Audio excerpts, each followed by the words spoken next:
अटल news में आपका स्वागत है और मैं आपसे मुखातिब हूँ समीर अब्बास। सूरज हूँ जिंदगी की रमक छोड़ जाऊंगा, सूरज हूँ जिंदगी की रमक छोड़ जाऊंगा, मैं डूब भी गया तो शफक छोड़ जाऊंगा। शफक का मतलब होता है निशानी से, और निशानी छोड़ने के लिए ज़रूरी है कुछ ऐसे काम कर जाना जिसको आने वाली नस्लें भी याद रखें और उससे सीख सकें। बरेली में एक शख्सियत ऐसे ही हैं जो साहित्य और साथ में कहीं ना कहीं इतिहास, म्यूज़िक, मौसीकी और भी तमाम चीज़ें हैं, बहुत सारे विषय हैं जिसको लेकर लगातार आगे बढ़ रहे हैं। उन्होंने ढेरों इंटरव्यू करे, मेडिकल की फील्ड में भी किए, और भी बहुत सारे विषय हैं। लगातार हिंदी साहित्य से भी जुड़े रहे क्योंकि पीएचडी किए हुए हैं। हमारे साथ राजेश शर्मा जी मौजूद हैं, डॉक्टर राजेश शर्मा जी।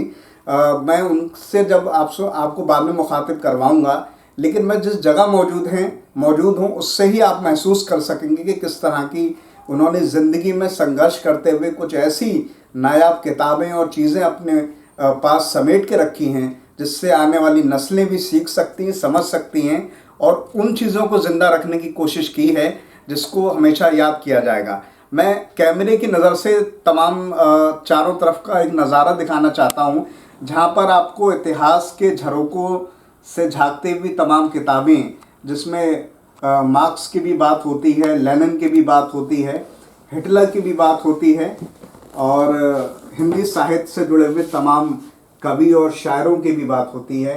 यहाँ पर नौशाद का संगीत भी नज़र आता है, यहाँ पर रुबाइयाँ भी नज़र आती हैं, यहाँ पर डॉक्टर हरवंश राय बच्चन जी की भी तमाम चीज़ें नज़र आती हैं। ये सब ज़ख़ीरा है, और ऐसा ज़ख़ीरा मैं समझता हूँ बरेली में किसी के पास नहीं होगा, क्योंकि यहाँ पर तस्लीमा नसरीन की लज्जा भी नज़र आती है, और भी बहुत सारी किताबें। साथ में मैं चाहता हूँ इधर भी थोड़ा सा दिखाया जाए, जिसमें स्वर कोकिला लता मंगेशकर जी की भी तमाम चीज़ें हैं, और आर्ट भी नज़र आती है। उस्ताद बिस्मिल्लाह खां साहब का, भारत रत्न उस्ताद बिस्मिल्लाह खां साहब की तमाम चीज़ें हैं, और भी बहुत सारी चीज़ें हैं जो पुराने दौर में जब आप फिल्में देखा करते तो किस तरह से तमाम काम किया करते थे, वो चीज़ें जो जिसको टेप रिकॉर्डर और तमाम चीज़ों से जाना जाता था। बहुत सारी विषय हैं, उस पर हम सब पे बात करेंगे। तमाम चीज़ों को पीछे से एक बार और दिखाया जाए, ऊपर से नीचे तक, और मुग़ल आज़म और डॉन और जो तमाम चीज़ें जो फिल्में हुआ करती थी उसका भी जिक्र किया गया है। हम तमाम विषयों पर बात करेंगे, हिंदी साहित्य पर भी बात करेंगे, साथ ही जो भारतीय सिनेमा है उसका जो दौर रहा है उसके बारे में भी जिक्र करेंगे। इन सब विषयों को समझने वाले बरेली में बस एक ही शख्सियत हैं, वो है डॉक्टर राजेश शर्मा जी हमारे साथ मौजूद हैं। उनसे हम आज का जो दौर है, जो आज के जो नई जनरेशन है, उसमें कहीं ना कहीं ये चीज़ें खोती जा रही हैं, उसको लेकर बात करेंगे। देखिए, मैं आपका इंट्रोडक्शन और तारुफ दूं, ये तो बहुत मेरे लफ्ज़ भी कम पड़ जाएंगे जितना 30 सालों का आपका तजुर्बा रहा है। लेकिन मैं चाहता हूँ, मोटा मोटी मैंने कोशिश की है कुछ बताने की, लेकिन ज़ाहिर है मैं नहीं बता पाया, बहुत सारी चीज़ों को समेट नहीं पाया अपने लफ्ज़ों में। मैं चाहता हूँ अपना जो इंट्रोडक्शन है कुछ और चीज़ों में इजाफा करते हुए आप खुद दें तो ज़्यादा और अच्छा रहेगा। नहीं, मैं नाचीज़, मुझे क्या पता है क्या चीज़ें हैं, लेकिन हाँ, ऊपर वाले ने एक ज़िंदगी दी है और ज़िंदगी को सलीके से जीने का एक सिलसिला, और जिसे कह सकते हैं, लोग कहते हैं हुनर भी दिया है। तो अपनी पढ़ाइयों के साथ मैं आगे बढ़ता रहा, लिखता रहा, पढ़ता रहा, चीज़ों को एक्सप्लोर करता रहा, चीज़ों को खोजता रहा, चीज़ों को, पूरी दुनिया को मैं चाहता था कि मैं समझ सकूं, मैं उसे देख सकूं, मैं उनके उसमें रहने वाले लोगों को समझ सकूं। मेरे लिए सबसे बड़ी चीज़ है मानवता।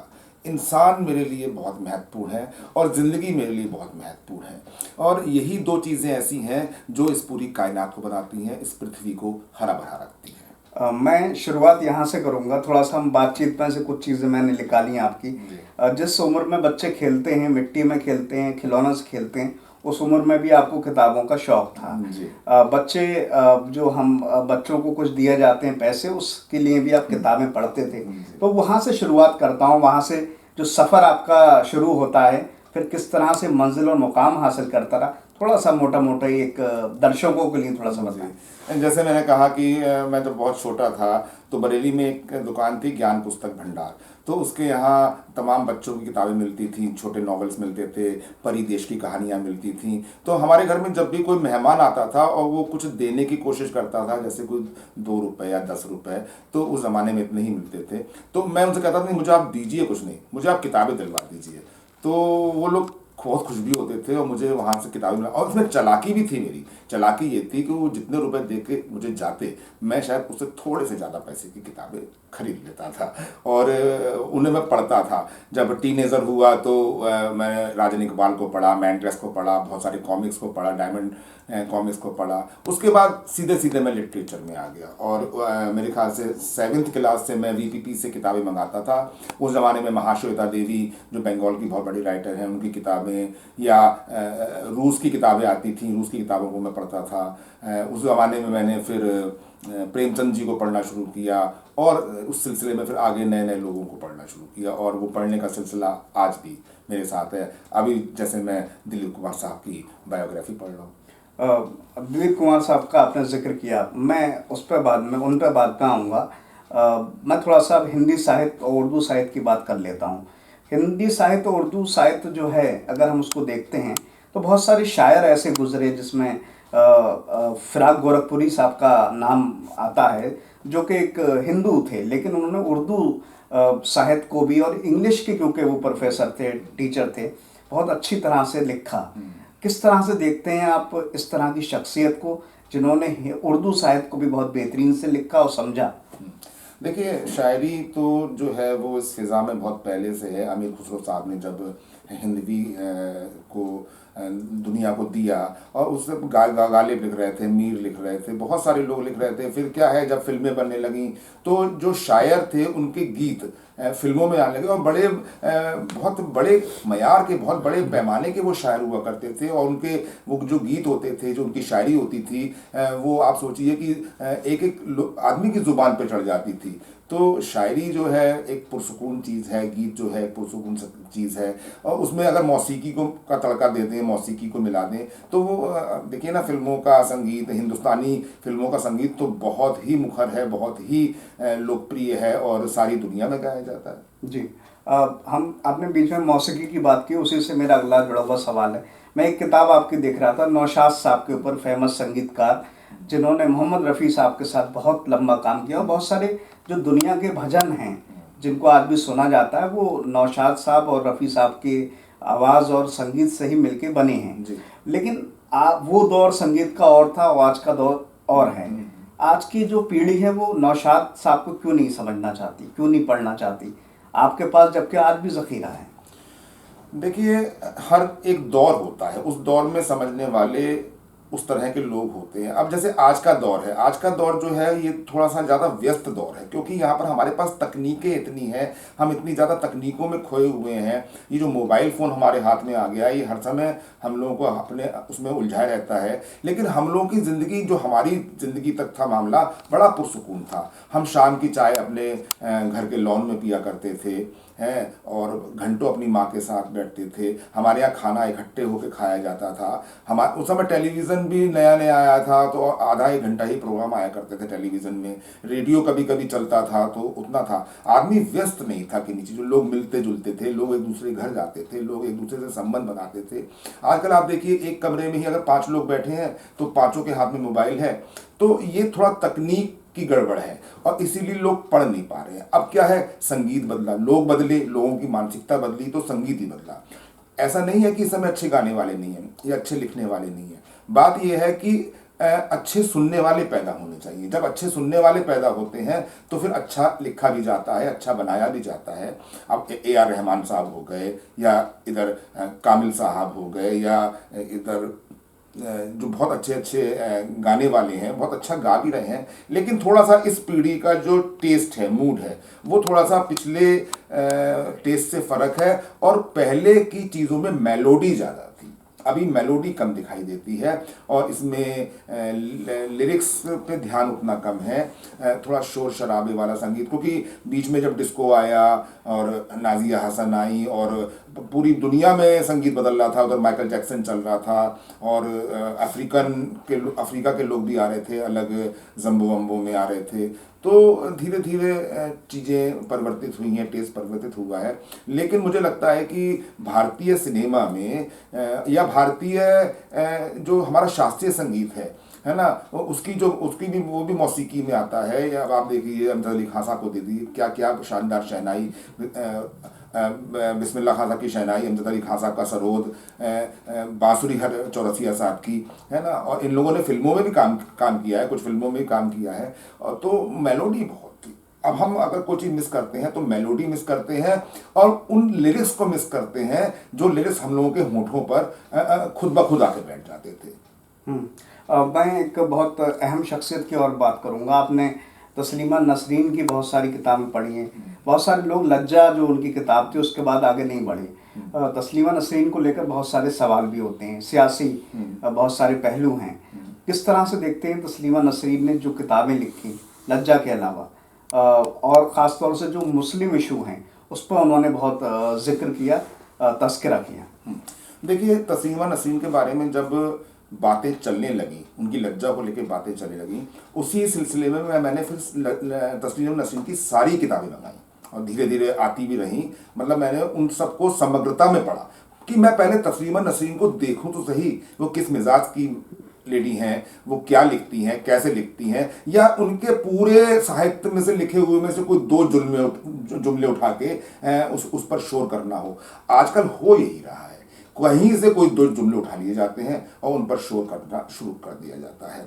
अब जैसे भगवान राम है, भगवान राम हमारे आराध्य राम है, सबका उन पे हक है, लेकिन भगवान राम को किस तरह से प्रस्तुत करना है। अभी बहुत अच्छा साहित्य भगवान राम पे आया भाई, रामचरितमानस तो हम लोगों ने पढ़ी है, हम लोगों ने और भी राम के रूप देखे हैं, लेकिन भारतीय जनमानस में राम है, भारतीय लोक जीवन में राम है, भारतीय भाषाओं में राम है, भारतीय साहित्य में राम है। तो अभी पूरा राम का समग्रता से मंगाया गया है और अब उस पर रिसर्च चल रही है, उस पर काम हो रहा है। तो बात ये नहीं है कि तस्लीमा नसरीन हो कि हमने तो अमृतलाल नागर पे ही पूरा काम किया। अब आप देखिए, उन्होंने खंजर नयन लिखी सूरदास पे, तो उन्होंने ब्रज क्षेत्र में बैठ के लिखी। उन्होंने मानस का हंस लिखी तुलसीदास पे, तो उन्होंने अयोध्या में बैठ के लिखी। उन्होंने नाच्यो बहुत गोपाल लिखा दलित समाज पे, ये जो साफ सफाई वाला समाज होता है तो ऐसा डूब के लिखा। उन्होंने ये कोठे वालियाँ लिखी, तो उन्होंने उस तरह के समाज को पूरा डूब के लिखा। तो जो साहित्यकार है वो अपना सर्वस्व दे देता है।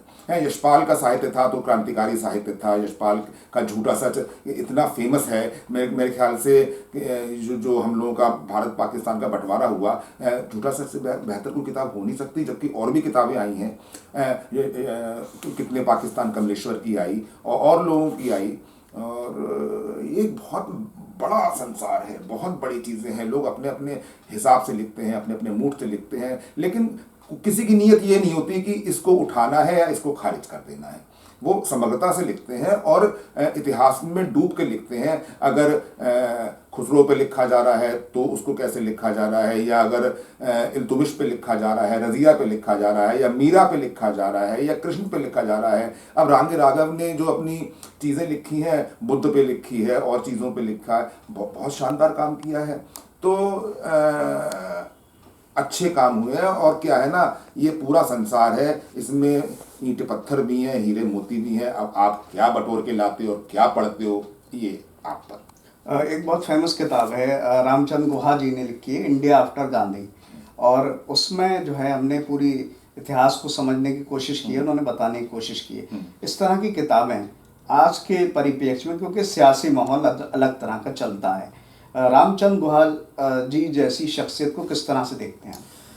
देखिए, रामचंद्र गुहा ने अच्छा लिखा। ऐसे ही अगर आप देखें तो गांधी पर, जिन्ना पर, मौलाना आज़ाद पर या जवाहरलाल नेहरू पर काफ़ी किताबें आई हैं। लेकिन इधर एक नई चीज़ चल रही है, ये जो मोबाइल तकनीक आई है, इसमें एक चीज़ आती है व्हाट्सएप और एक चीज़ आती है फेसबुक। इनकी अलग यूनिवर्सिटियाँ बन गई हैं। आजकल किताबें कोई नहीं पढ़ता। किताबें किसी से पूछो कि ये किताब पढ़ी है, गांधी को कितना पढ़ा है, नेहरू कितना पढ़ा है ना, तो नहीं पढ़ा है। व्हाट्सएप पे जो पढ़ाई आ रही है, जो बना बनाया मैसेज आ रहा है, जो बना बनी पढ़ाई आ रही है, लोग उसको पढ़ के अपने आप को ज्ञानी समझ रहे हैं और ये वही सोच रहे हैं कि ये सब कुछ बिल्कुल शायद सही है। और ये एक तरह की भ्रांतियां पैदा कर रहा है, ये एक तरह का विरोध पैदा कर रहा है, ये अलगाव पैदा कर रहा है और सही से ज्ञान को नहीं सामने ला रहा है। बस एक दो और सवाल लगेंगे, क्योंकि बहुत सारे विषय हैं जिस पर हम बात करें, बहुत लंबा इंटरव्यू हो जाएगा। भविष्य में करते रहेंगे लगातार आपके साथ इंटरव्यू। मैं दो तीन चीज़ें और एक दो चीज़ें और जानना चाहता हूँ। आप इस टाइम दिलीप कुमार जी के ऊपर किताब पढ़ रहे हैं। किस तरह से आप देखते हैं उनको? क्योंकि उनकी शख्सियत अपने आप में अलग थी और विवादों से बची हुई तमाम तरह से। तो किस तरह से पूरी जो आपने किताब का जो निचोड़ पढ़ा और उसमें शबाना आज़मी जी का और जो तमाम लोगों का उसमें अपना एक तरफ से उन्होंने लेख लिखा है, तो किस तरह से देखते हैं? चूँकि मैं फिल्मी आदमी भी हूँ और मौसीकी जुड़ाव है, बरेली में मैंने अलीगढ़ फिल्म बनवाई मनोज बाजपेयी और राजकुमार राव, फिर बरेली की बर्फ़ी के साथ रहा, सरबजीत के साथ रहा और फिल्म इंडस्ट्री से मेरा जुड़ाव है, मैं लाइन प्रोड्यूसर भी रहा हूँ। तो आप समझिए कि मैं फिल्मी चीज़ों को भी ज़्यादा पढ़ता हूँ और दिलीप साहब की किताब बाई चांस हाथ आ गई थी और उसको मैं पढ़ रहा था। तो ये मान के चलिए कि दिलीप साहब बहुत ही आला शख्स थे। उनके बारे में कई जगह लिखा है जिस तरह से वो जवाहरलाल नेहरू से हाथ मिलाते थे, उसी तरह वो अपने फिल्म इंडस्ट्री के किसी अदना से आदमी से भी उसी गर्मजोशी से हाथ मिलाते थे। और जब वो फिल्म बनाते थे, जब वो फिल्म साइन करते थे, तो फिल्म का पूरा विषय देखते थे और फिल्म को वो एक तरीके से ग्रास्प कर लेते थे और वो एक्टिंग करते हुए केवल अपने अभिनय या अपने ही सीन पे ध्यान नहीं देते थे, सामने वाला क्या कर रहा है, सामने वाला कितना बेहतर कर रहा है। अगर उनका पोर्शन ठीक हो गया और सामने वाले में जरा सी कमी रह गई, वो टेक दोबारा करवा देते थे। तो कई बार ज़्यादा टेक हो जाते थे, लोग ये कहते थे कि भाई क्या बात है, सही सही तो हो रहा है। तो वो किसी का और बेहतर निकाल के लाने की कोशिश करते थे और बहुत ही साधारण आदमी थे, बहुत पारिवारिक आदमी थे। उनकी लोगों ने इतनी डट के तारीफ करी है और ये सबसे बड़ी बात ये कि वो एक बेहतरीन इंसान थे और अंग्रेज़ी, उर्दू, हिंदी पर उनका और मराठी भी बोलते थे वो, मतलब बड़ा अधिकार था उनका और वो एक बहुत ही जिंदा दिल इंसान थे। वो अपने पेरेंट्स को प्यार करने वाले, अपने परिवार को प्यार करने वाले और वो खुद इतने साधारण, उनके साथ के जुड़े हुए लोग तो किसी ना किसी तरह से अपने आप को बड़ा दिखाने की कोशिश करते थे, पर पूरी ज़िंदगी में दिलीप कुमार साहब ने ऐसा कभी नहीं करा कि उन्होंने अपने आप को बड़ा दिखाने की या बड़ा बताने की कोशिश की, क्योंकि बड़ा आदमी ऐसे ही होता है कि वो अपने आप को कभी बड़ा नहीं दिखाता। आपके पास बहुत सारी डॉक्टर हरवंश राय बच्चन जी की किताबें मौजूद हैं। थोड़ा सा मैं चाहता हूँ उस पर भी रोशनी करें, क्योंकि हिंदुस्तान की साहित्य, हिंदी साहित्य के वो सबसे बड़े लेखक और कवि रहे हैं और बहुत ही ज़बरदस्त तरह से उन्होंने चीज़ों को समेटा है। किस तरह से देखते हैं? आपने जो हरवंश राय बच्चन जी की बात करी कि उनका पूरा रचनावली मेरे पास है, तो मैं जब भी किसी राइटर को पढ़ने की कोशिश करता हूँ तो उसको समग्रता में पढ़ने की कोशिश करता हूँ। मेरे पास मंटो भी पूरे हैं, मेरे पास निराला भी पूरे हैं, मेरे पास बेदी भी पूरे हैं, मेरे पास आपके और बंगाल के बड़े बड़े राइटर्स हैं वो पूरे हैं, रांगे राघव पूरे हैं, अमृतलाल नागर पूरे हैं, यशपाल पूरे हैं। तो और इधर भी जो लोग अच्छा लिख रहे हैं मैं उनका भी ध्यान रखता हूँ और बड़े बेहतरीन कवि थे हरवंश राय बच्चन और बरेली से भी उनका जुड़ाव रहा है। उनकी जो ये वाली शादी है जो तेजी बच्चन से हुई है, ये बरेली में ही तय हुई और बरेली में ही से इसका वो संबंध है। और जो झुमका आज जो झुमका चौराहे के नाम से और झुमका सिटी के नाम से ये है, ये भी कहीं ना कहीं उन्हीं का जिक्र है। और जो हिंदी फिल्मों में झुमके का जिक्र आया है और गानों में जिक्र आया है, तो यहाँ से भी हरवंश राय बच्चन, और हरवंश राय बच्चन की तो मधुशाला बहुत ही फेमस चीज़ है और उन्होंने किस तरह से डूब के लिखी है और बहुत अच्छा साहित्य है उनका। बस साहित्य की बात करिए, एक आखिरी सवाल इससे जुड़ा हुआ। प्रोफेसर वसीम बरेलवी साहब का आपने इंटरव्यू भी किया है। बरेली की शान है, बहुत सारे उनके शेर हैं और पूरी दुनिया में उन्हें सुना गया। आपने उनका इंटरव्यू करा, किस तरह से पूरी अगर उनकी जो शख्सियत है उसको देखते हैं आप, साहित्य के लिहाज से भी और एक प्रोफेसर के लिहाज से भी, क्योंकि बरेली कॉलेज के वो प्रोफेसर भी? नहीं, बहुत जिंदा दिल इंसान हैं, मुझसे उम्र में बड़े हैं, लेकिन हमेशा उन्होंने मुझसे दोस्ती का भाव रखा है और बहुत प्यार करते हैं, बहुत एहतराम करते हैं, बहुत ही पुरखुलूस तरीके से मिलते हैं। जब भी जाओ, कभी भी फ़ोन कर दो तो वो हमेशा उसका जवाब देते हैं। और इंटरव्यू मैंने किया क्योंकि बड़ी शख्सियत है और मतलब बड़ा नाम है उनका और उनका लिखा हुआ बहुत अच्छा है। मुझे याद है कि डॉक्टर दिनेश जौहरी स्वास्थ्य मंत्री थे उत्तर प्रदेश सरकार में, कल्याण सिंह की सरकार में, और उनका जो बेटा है राहुल जौहरी जो बीसीसीआई के सीईओ रहे, वो हमारे पुराने दोस्त हैं। हम लोगों ने बीएससी साथ की है। तो जब उनकी शादी के लिए हम लोग दिल्ली जा रहे थे, उनकी शादी दिल्ली से हुई थी, तो गढ़मुक्तेश्वर में लंच का इंतजाम था। तो जब लंच किया गया तो डॉक्टर साहब इनसे वसीम साहब भी साथ में थे, तो इनसे कहा गया कि अपनी कोई रचना सुनाइए। तो इन्होंने सुनाया कि मिली हवाओं में उड़ने की सजा यारों, कि मैं ज़मीन के रिश्ते से कट गया यारों। तो लोगों ने बड़ी पसंद करी और वहाँ एक माहौल बना। उसके थोड़े दिन बाद ही मैंने देखा वो लता मंगेशकर गा रही हैं। तो जब मैंने वो लता मंगेशकर को से के आवाज में वो सुना, तो मैंने कहा ये गजल तो मेरी सुनी हुई है। फिर मुझे रिकॉल करना पड़ा।